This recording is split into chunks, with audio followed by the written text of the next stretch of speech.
평범한 공무원 강지우가 민원실에서 조폭을 순식간에 제압하는 장면이 실시간으로 퍼지며 전국적 화제가 됩니다. 하지만 이로 인해 조직의 표적이 되고 어머니가 납치당하면서 그녀의 숨겨진 과거인 707 특임단 출신이라는 정체가 드러나게 됩니다. 여러분은 지금 어디서 무엇을 하며 이 이야기를 듣고 계신가요? 댓글로 알려주세요. 오늘의 이야기 시작합니다. 그 전에 잠깐 구독과 좋아요 눌러주시면 복 받으실 거예요. 서울 외곽의 작은 주민센터는 오늘도 평온했습니다. 아침 9시가 되자 직원들이 하나둘씩 출근하며 하루 업무를 준비하기 시작했죠. 그 중에서도 유독 눈에 띄는 사람이 있었는데 바로 계약직 공무원 강지우였습니다. 강지우는 항상 깔끔한 정장 차림에 단정한 헤어스타일로 출근했어요. 그녀의 책상은 언제나 정리정돈이 완벽했고 서류 하나하나도 체계적으로 분류되어 있었습니다. 동료들은 강지우를 보며 감탄했죠. 어떤 까다로운 민원이 들어와도 그녀는 차분하게 처리했고 화를 내는 민원인 앞에서도 미소를 잃지 않았거든요. 지우 씨, 정말 대단해요. 어떻게 그렇게 침착할 수 있죠? 옆자리 김대리가 물었지만 강지우는 그저 부드럽게 웃으며 답했습니다. 그냥 습관인가 봐요. 민원인들도 다 나름의 사정이 있으니까요. 하지만 박 계장만은 달랐어요. 20년 넘게 공무원 생활을 해온 그의 눈에는 강지우가 범상치 않게 보였습니다. 특히 그녀가 무거운 서류함을 가뿐히 들어 올리거나 위급 상황에서 보이는 순간적인 판단력이 그랬죠. 일반적인 20대 여성과는 확실히 다른 면이 있었습니다. 강지우 도대체 뭐 하던 사람일까? 박 계장은 혼자 중얼거리며 강지우의 이력서를 다시 한번 들여다봤습니다. 대학 졸업 후 바로 공무원이 되었다고 되어 있었지만 뭔가 공백기가 있는 것 같았어요.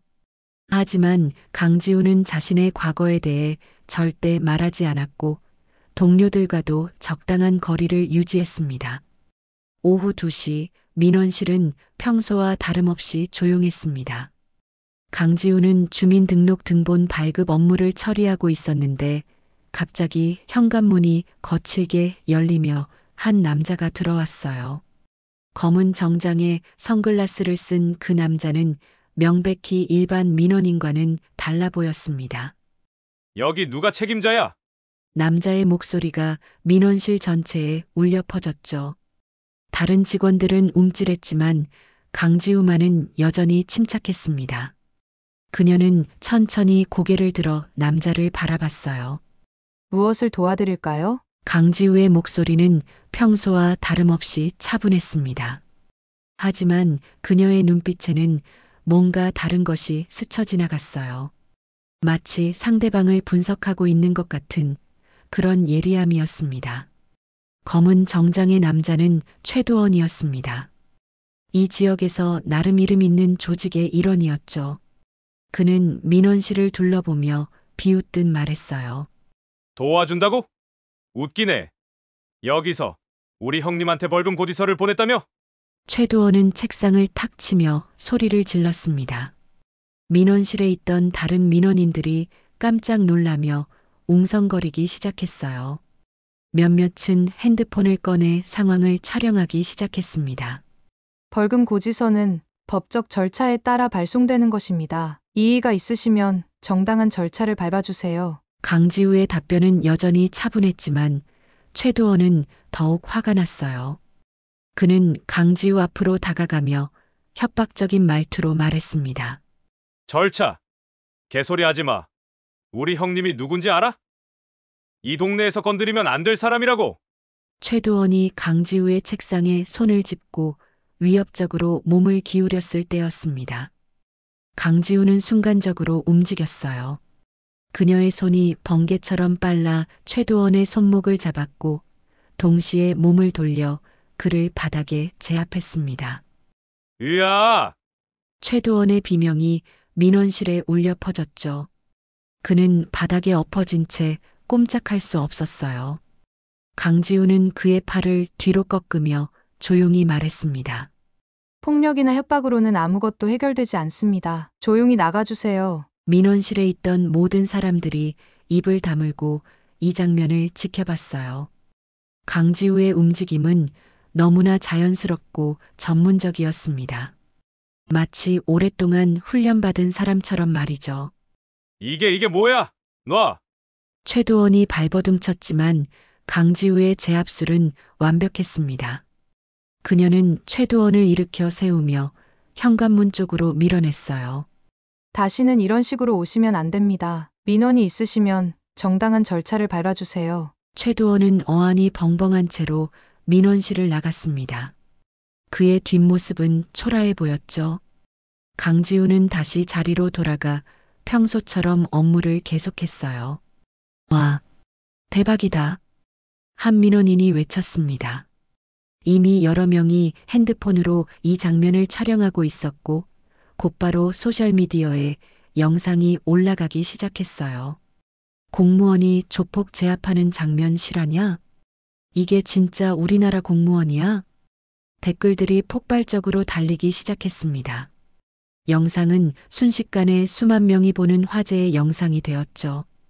강지우의 깔끔한 제압 장면과 침착한 대응이 네티즌들의 찬사를 받았어요. 박 계장은 이 모든 상황을 지켜보며 확신했습니다. 강지우는 절대 평범한 사람이 아니라는 것을요. 그녀의 움직임에는 전문적인 훈련의 흔적이 역력했습니다. 그날 저녁 강지우가 집에 도착했을 때 어머니 송미란이 핸드폰을 들고 흥분해 있었습니다. 지우야, 이게 내가 맞니? 인터넷에서 난리 났어. 송미란은 딸의 영상을 보여주며 말했어요. 조회수는 이미 100만을 넘어서고 있었고 각종 포털 사이트 실시간 검색어에도 주민센터 공무원이 올라와 있었습니다. 어머니, 그냥 업무 중에 일어난 일이에요. 강지우는 담담하게 답했지만 속으로는 걱정이 앞섰어요. 이렇게 주목받는 것은 결코 좋은 일이 아니었거든요. 특히 자신의 과거를 생각하면 더욱 그랬습니다. 한편 시내 한 고급 룸살롱에서는 분위기가 험악했습니다. 최도원은 얼음 주머니를 손목에 대고 있었고 그 앞에는 조직의 보스 남국현이 차갑게 서 있었어요. 도원아, 제대로 해봤다는 게 고작 계집한테 당하는 거야? 남국현의 목소리에는 분노가 담겨 있었습니다. 조직의 위신이 말이 아니었거든요. 인터넷에는 이미 그들을 조롱하는 글들이 쏟아지고 있었어요. 형님, 그 계집이 보통이 아니에요. 움직임이 완전히 프로였다고요. 최도원이 변명했지만 남국현은 들을 생각이 없었습니다. 프로든 뭐든 우리 조직이 웃음거리가 됐어. 이걸 그냥 넘어갈 수는 없지. 남국현은 부하 한 명을 불렀어요. 강지우라는 계집 뒷조사해. 가족, 친구, 과거 이력 모조리 파헤쳐. 며칠 후부터 강지우 주변에는 수상한 일들이 벌어지기 시작했습니다. 출근길에 같은 차가 계속 따라오고 집 앞에 낯선 사람들이 서성거렸어요. 어머니 송미란도 시장에서 이상한 사람들이 자신을 지켜본다며 불안해했습니다. 지우야, 요즘 뭔가 이상해. 누가 우리를 지켜보는 것 같아. 송미란의 말에 강지우는 더욱 경계심을 갖게 되었어요. 그녀는 오랜 경험으로 위험의 징조를 느낄 수 있었거든요. 주민센터에서도 분위기가 달라졌습니다. 박 계장이 강지우를 따로 불렀어요. 지우 씨, 혹시 무슨 문제라도 있나요? 며칠 전 일 때문에 말이에요. 박 계장의 목소리에는 걱정이 묻어 있었습니다. 하지만 강지우는 여전히 침착했어요. 괜찮습니다, 계장님. 그냥 업무에 충실하면 될 것 같아요. 그러나 박 계장의 걱정은 현실이 되었습니다. 며칠 후 그에게 한 통의 전화가 걸려왔어요. 박 계장님이죠? 강지우 그 계집 때문에 우리 조직이 웃음거리가 됐어요. 계장님이 협조해 주시면 좋을 텐데. 전화 속 목소리는 위협적이었습니다. 박 계장은 손이 떨렸지만 곧 현실을 직시해야 했어요. 가족이 있는 그로서는 조직과 맞서기엔 너무 위험했습니다. 강지우는 이 모든 변화를 예리하게 감지하고 있었어요. 동료들의 시선이 달라졌고 박 계장도 자신을 피하는 것 같았습니다. 무엇보다 어머니의 안전이 걱정되었죠. 그날 밤 강지우는 창밖을 내다보며 생각에 잠겼습니다. 평범한 일상이 흔들리기 시작했어요. 과거의 그림자가 다시 찾아오고 있었습니다. 다음 날 아침 강지우가 출근하자마자 분위기가 심상치 않음을 느꼈습니다. 동료들이 그녀를 보며 수군거리고 있었고 박 계장은 아예 눈을 마주치려 하지 않았어요. 지우 씨, 잠깐 이야기 좀 할까요? 박 계장이 강지우를 별도 공간으로 불렀습니다. 그의 얼굴에는 고민과 두려움이 섞여 있었어요. 지우 씨, 며칠 전 일 때문에 민원이 좀 들어왔어요. 상급 기관에서도 문제 제기가 있었고요. 박 계장의 말은 거짓이었습니다. 하지만 그는 가족의 안전을 위해 어쩔 수 없었어요. 조직에서 그에게 압력을 가하고 있었거든요. 무슨 민원인가요? 강지우가 차분히 물었지만 이미 상황을 파악하고 있었습니다. 박 계장의 떨리는 목소리와 회피하는 시선이 모든 것을 말해주고 있었어요. 과도한 물리력 사용이라는. 그래서 당분간 민원 접수 업무에서 제외되고 내부 업무만 맡게 될 것 같아요. 이는 사실상 강지우를 고립시키는 조치였습니다. 남국현 일당이 박 계장을 회유한 결과였죠. 점심시간 강지우는 어머니에게 전화를 걸었습니다. 하지만 벨소리만 계속 울릴 뿐 받지 않았어요. 불안한 마음에 다시 걸었지만 여전히 응답이 없었습니다. 어머니, 강지우의 가슴에 불길한 예감이 스쳤습니다. 그녀는 급히 조퇴를 신청하고 집으로 향했어요. 집에 도착한 강지우는 현관문이 열려 있는 것을 발견했습니다. 평소 조심스러운 어머니가 문을 열어둘 리가 없었죠. 강지우는 조심스럽게 집 안으로 들어갔습니다. 어머니, 거실은 엉망진창이었어요. 의자는 넘어져 있고 꽃병이 깨져 있었습니다. 확실히 난투극이 벌어진 흔적이었죠. 강지우는 순간적으로 온몸에 소름이 돋았습니다. 바로 그때 핸드폰이 울렸어요. 모르는 번호였습니다. 강지우 맞지? 전화 속 목소리는 거칠고 위협적이었습니다. 우리 어머니를 어떻게 한 거예요? 강지우의 목소리가 떨렸지만 동시에 차가운 분노가 피어오르고 있었어요. 걱정 마. 아직 살아있어. 하지만 내가 협조하지 않으면 어떻게 될지 모르지. 무엇을 원하는 거죠? 간단해. 내일 저녁 6시까지 동네 앞 공원에 나와. 그리고 우리 앞에서 무릎 꿇고 사과해. 내가 우리 조직을 모독한 것에 대해서 말이야. 남국현의 요구는 명확했습니다. 강지우를 굴복시켜 조직의 위신을 되찾겠다는 것이었죠. 그리고 하나 더. 내가 어떻게 우리를 제압했는지, 어디서 그런 기술을 배웠는지 모조리 털어놔야 해. 강지우는 이미 상대방이 자신의 과거를 의심하고 있음을 깨달았습니다. 만약 내가 거부한다면? 그럼 내 어머니는 다시는 볼 수 없을 거야. 선택은 내가 해. 전화가 끊어졌습니다. 강지우는 핸드폰을 꽉 쥐며 분노를 삼켰어요. 오랫동안 봉인해 두었던 과거의 기억들이 되살아나기 시작했습니다. 그날 밤 강지우는 잠들 수 없었습니다. 어머니의 안전이 가장 중요했지만 동시에 자신의 정체가 드러날 위험도 컸어요. 707 특임단 출신이라는 것이 알려지면 평범한 일상은 완전히 끝날 테니까요.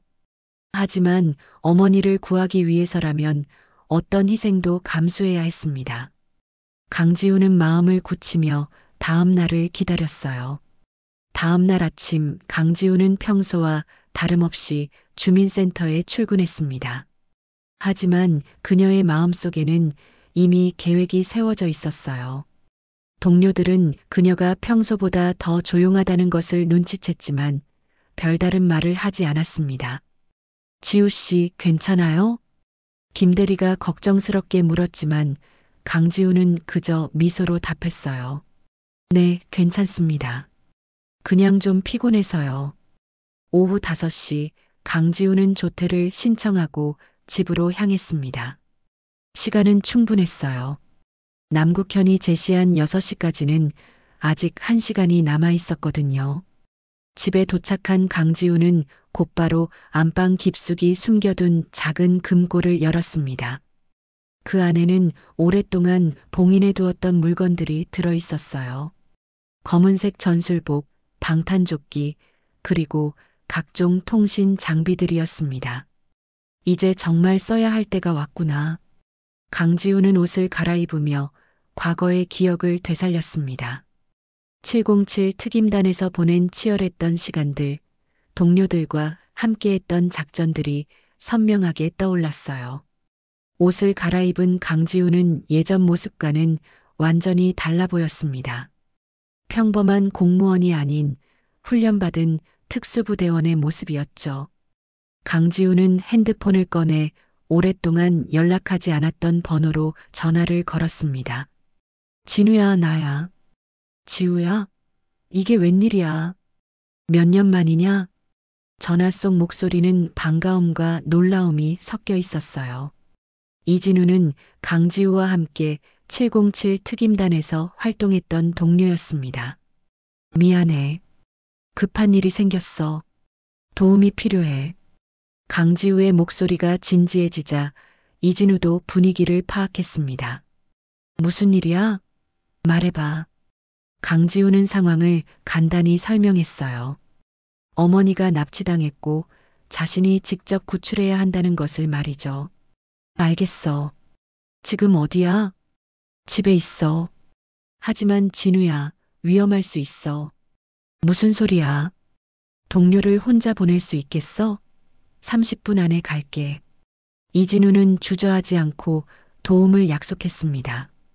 707 특임단의 동료에는 시간이 지나도 변하지 않았어요. 30분 후 이진우가 도착했습니다. 그 역시 평상복을 입고 있었지만 눈빛만은 예전과 같았어요.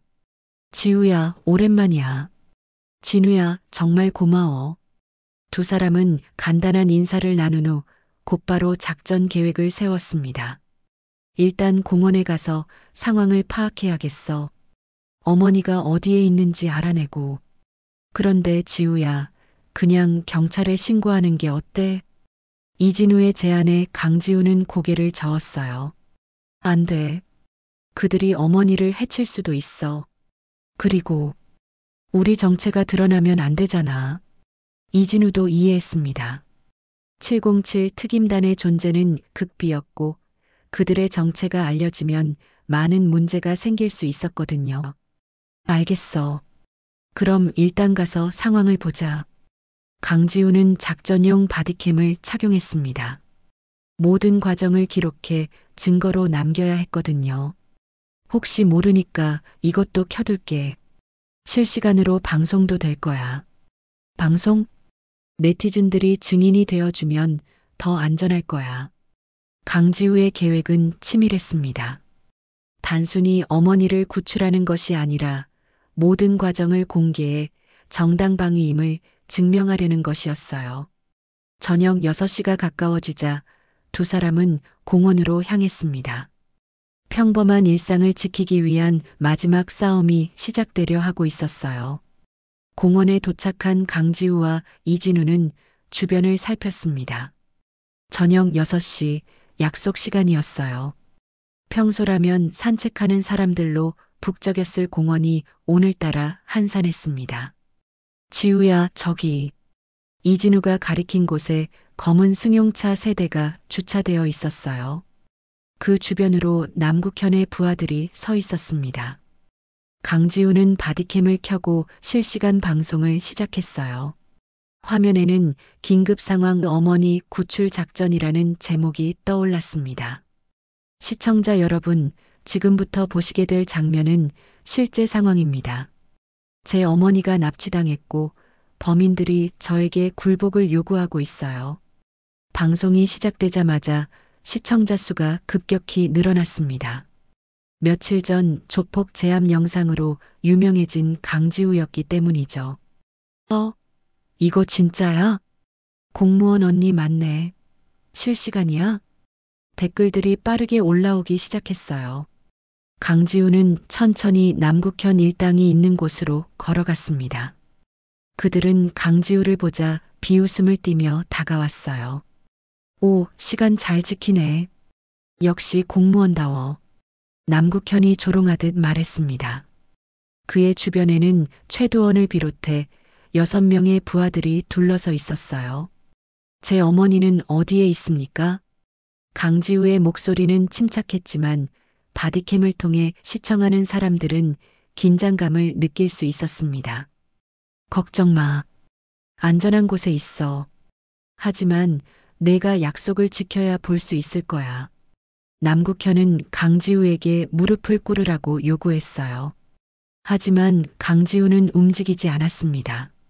어머니를 먼저 보여주세요. 그래야 말이 되죠. 이 계집이 아직도 협상하려고 해? 최도원이 화를 내며 강지우에게 다가갔습니다. 하지만 강지우는 전혀 위축되지 않았어요. 좋아, 보여줄게. 남국현이 신호하자 부하 중 한 명이 핸드폰을 꺼내 영상 통화를 걸었습니다. 화면에 송미란이 나타났어요. 의자에 묶여있는 모습이었습니다. 지우야, 어머니, 괜찮으세요? 강지우의 목소리에 처음으로 감정이 드러났습니다. 실시간 방송을 보던 시청자들도 분노했어요. 이건 완전 범죄잖아. 경찰 신고했음. 주소 아는 사람 없어? 신고해야지. 댓글창이 빠르게 올라가며 시청자들의 공분이 드러났습니다. 이제 봤지? 내가 무릎 꿇고 사과하면 어머니를 풀어줄게. 남국현의 요구에 강지우는 잠시 고민하는 척했어요. 하지만 이미 이진우와 함께 세운 계획이 있었습니다.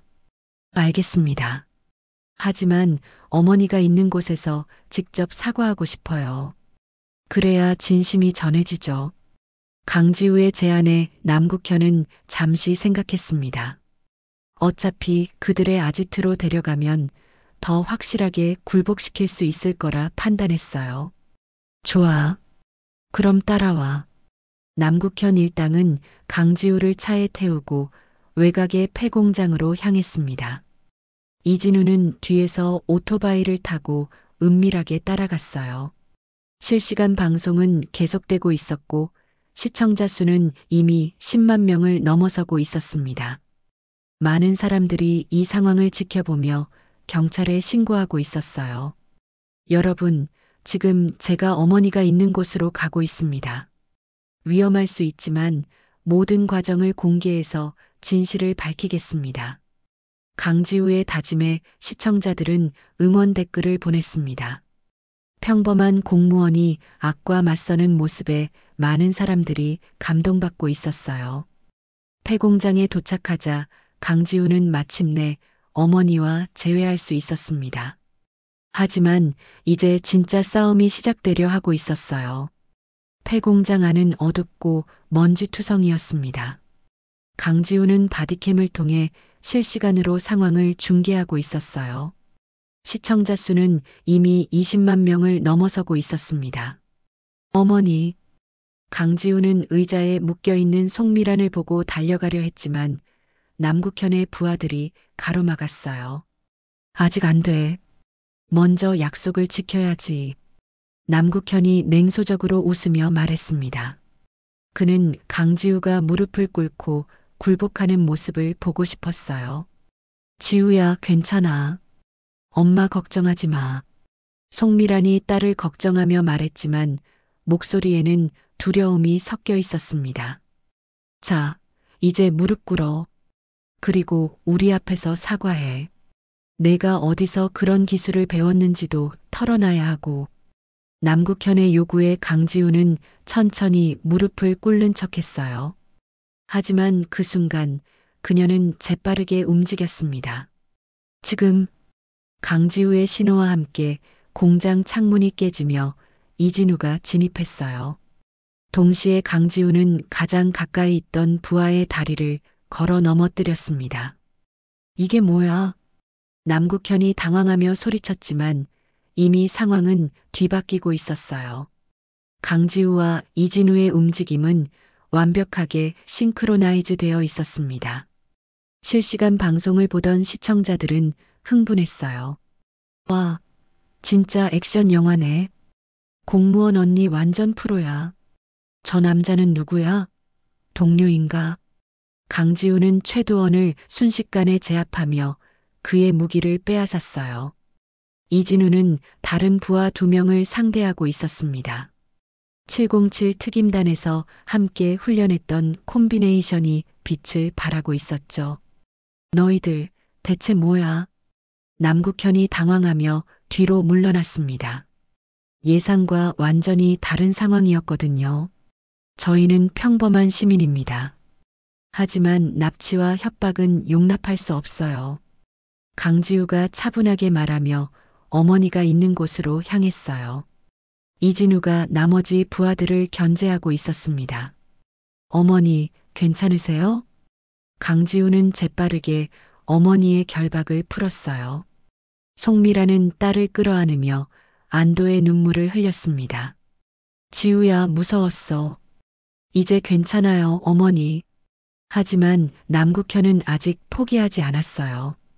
그는 주머니에서 칼을 꺼내며 강지우를 위협했습니다.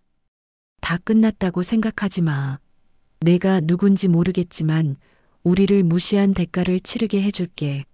남국현이 칼을 들고 달려들었지만 강지우의 대응은 신속했어요.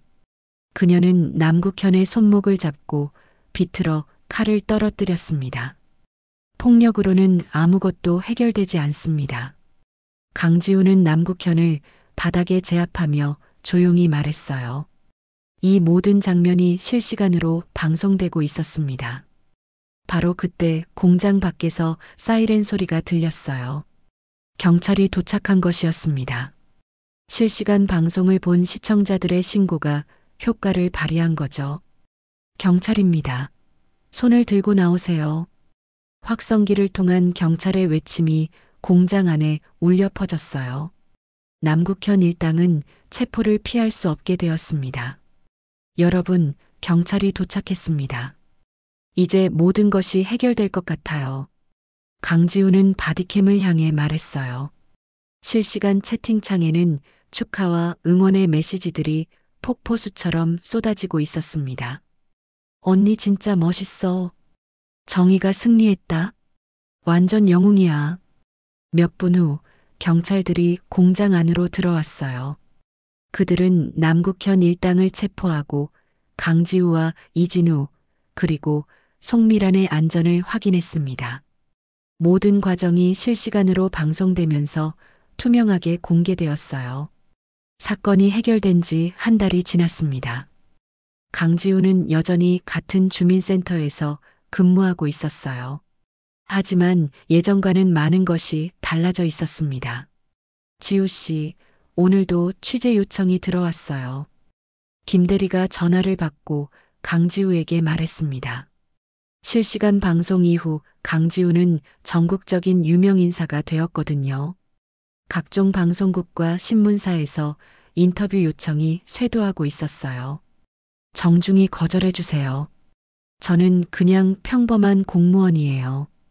강지우는 여전히 겸손했습니다. 하지만 그녀의 정체에 대한 궁금증은 여전히 뜨거웠어요.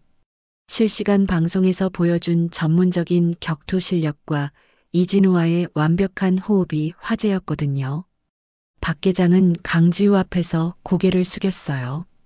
사건 후 그는 자신의 배신에 대해 깊이 반성하고 있었습니다. 지우 씨, 정말 죄송해요. 제가 겁이 나서. 괜찮습니다, 계장님. 누구나 가족이 소중하니까요. 충분히 이해해요. 강지우의 따뜻한 말에 박 계장은 더욱 미안함을 느꼈어요. 그는 앞으로 강지우를 더욱 믿고 의지하기로 마음먹었습니다. 주민센터 민원실은 예전보다 더욱 평화로워졌어요. 강지우의 사건 이후 이 지역의 조폭들이 완전히 사라졌거든요. 남국현 일당이 체포되면서 조직이 와해되었고 다른 조직들도 이 지역을 건드리지 않게 되었어요. 언니 정말 멋있어요. 한 여대생 민원인이 강지우를 보며 말했습니다.